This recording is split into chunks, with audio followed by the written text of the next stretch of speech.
Alors, dans le livre de la Genèse, au chapitre 2, on l'a déjà dit plusieurs fois, il y a l'idée de l'autre, finalement.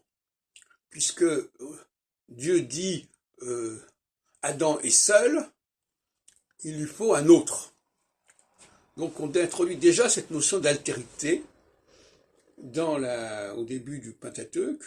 Alors, maintenant, est-ce que le Pentateuque, de quelle époque il date véritablement? Est-ce qu'il n'a pas été trafiqué? Est-ce qu'il n'a pas été récupéré par tel et tel courant?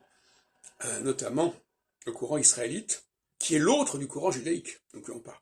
Puisqu'à partir de la mort de Salomon, il y a un autre royaume qui se constitue, au sud, au nord plutôt, et qui va avoir d'autres valeurs, et qui va donner naissance d'ailleurs au christianisme, d'où chez les chrétiens, j'écoutais encore l'autre jour Radio Notre, je crois que c'est Radio Notre-Dame ou Radio Courtoisie, la notion de Deus Israël, donc qui se référence à Israël.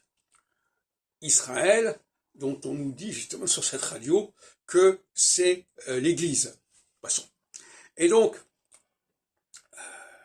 nous avons là cette idée de l'altérité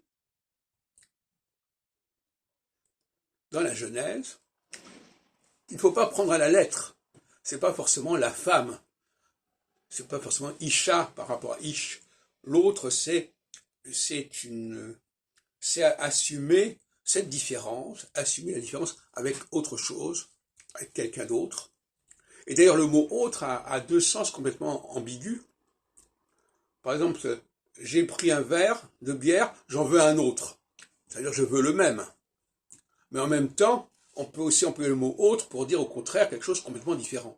Donc c'est très ambigu. En tout cas, dans le chapitre de la Genèse, on nous parle de relations avec l'autre, relations qui ne sont pas forcément évidentes d'ailleurs, et